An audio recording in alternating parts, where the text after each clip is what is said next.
We were married for almost 19 years, and this happened to me just under 2 years ago.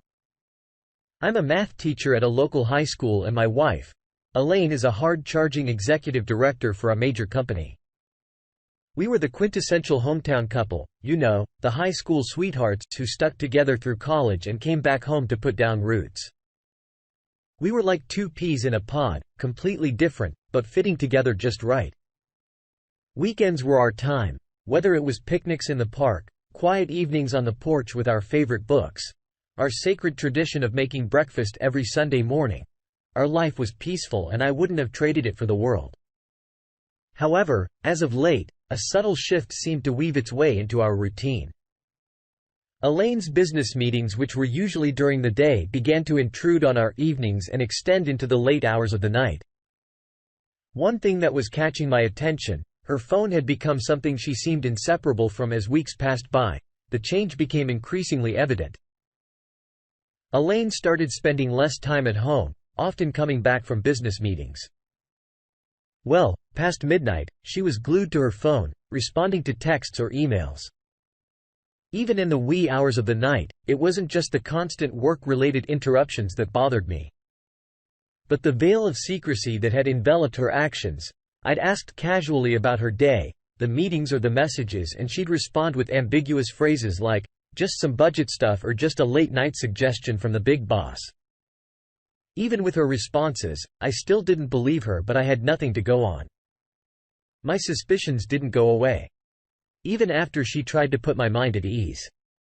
She was quick to reassure me, brushing off my concerns as needless worries. She said the company was facing some significant challenges requiring her constant attention. She apologized for being distant and promised to make more time for us for a while. Things did improve, and I dared to hope that my worries had been baseless, but old habits die hard, and soon she was back to her previous patterns. I couldn't shake off the feeling that something wasn't right. After many sleepless nights, I decided to seek advice from my trusted friend. He was a retired Army major who at one time went through a nasty divorce in which his wife cheated on him, but he kept most of his assets. He always gave me good advice. I told him what my concerns were, and I had some suspicions about my wife, and he flat out said to me, "One thing I've learned from my time in the military is to trust your gut. If something feels off, it usually is." Taking his advice to heart, I started paying closer attention to Elaine's behavior. I monitored our phone bills, looking for unusual patterns or frequently dialed numbers. I noticed she often made calls to a particular number late at night. When I confronted her, she told me it was just a colleague who was the liaison for the city and her company, who was a night owl like her. One night while she was asleep, I checked her phone. I knew it was an invasion of her privacy, and it was against my principles. But the doubt and fear eating away at my sanity pushed me to it. I scrolled through her message and found nothing out of the ordinary. There were lengthy threads about company budgets, community events, and the usual company projects. But then I came across a number that wasn't saved. The text exchanges were startlingly intimate, filled with inside jokes, personal anecdotes, and flirty emojis. The messages didn't get too sexual or raunchy, but they did put me on alert. I didn't question her more about why she was coming home late-night phone use. I just decided to keep digging behind the scenes to see what I could come up with. After about 2 weeks, nothing really changed. I called my friend and we talked about it. He said, "Look, she is going to keep telling you the same thing.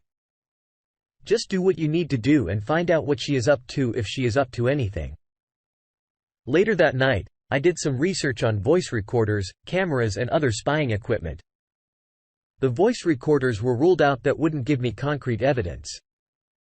After all, she was executive director for the company and talked to many people about different city and business projects. I contacted and hired a private detective to see and hear what I couldn't hear when she was not home. And the private investigator cost me $7,000.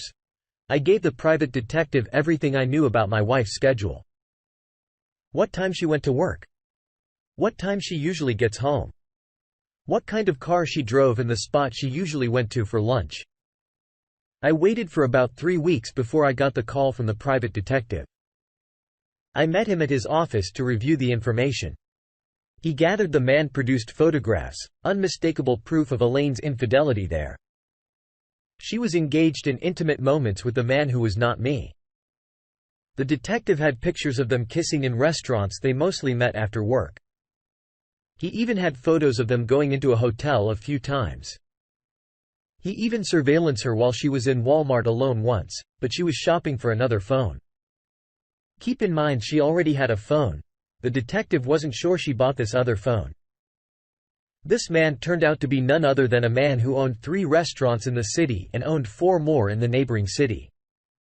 I wrestled with my emotions, but I had to approach this carefully. I felt an overwhelming desire to confront her to see her reaction. When her lies were exposed, direct confrontation would only lead to a heated argument, and I needed more than just a confession. I needed justice. And for that, I needed to buy my time and plan my next moves carefully. I decided to seek legal counsel before confronting Elaine. The following day, I moved out of our shared bedroom, making an excuse about needing some space due to work stress and I was getting sick. I didn't want to get her sick. I broke the news to my father.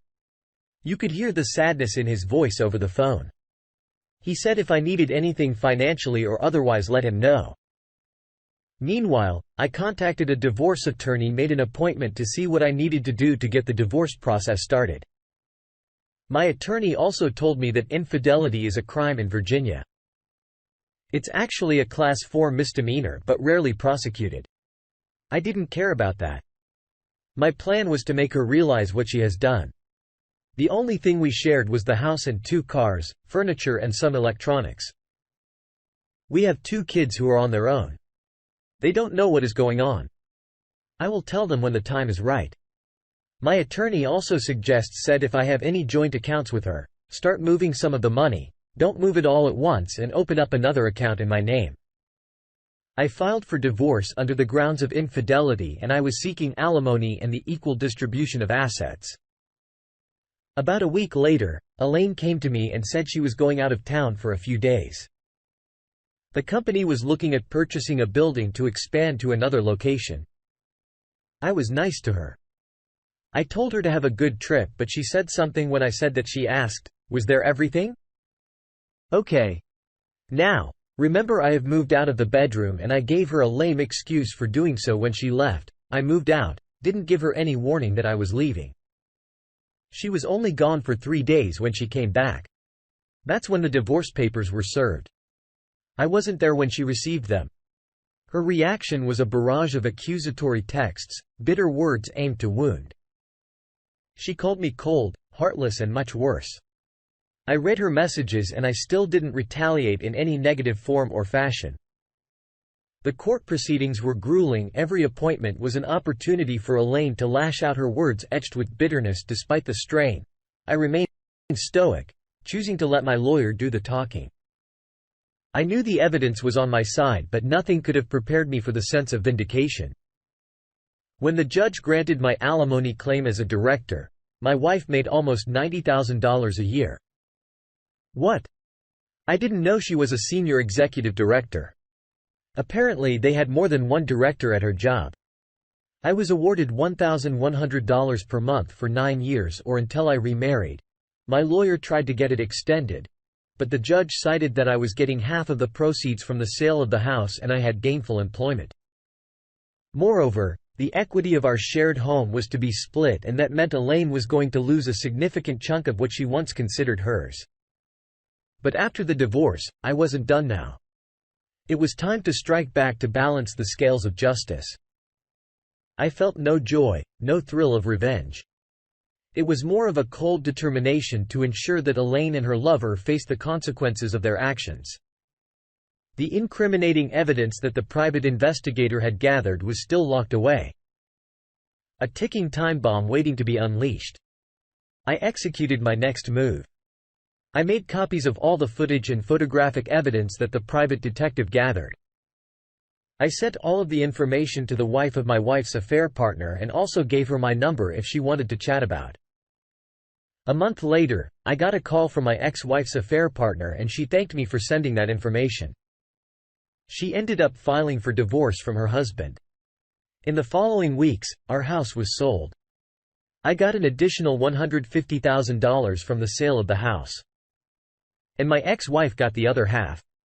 My ex-wife's affair partner's ex-wife became part owner of one of his restaurants and she got to keep the house, and she was awarded $6,000 per month in alimony for 7 years since the divorce and moving on with my life. I have started dating again after going on a few dates. I am hard-pressed to get into a serious relationship again. I sincerely appreciate Tony for allowing me and other folks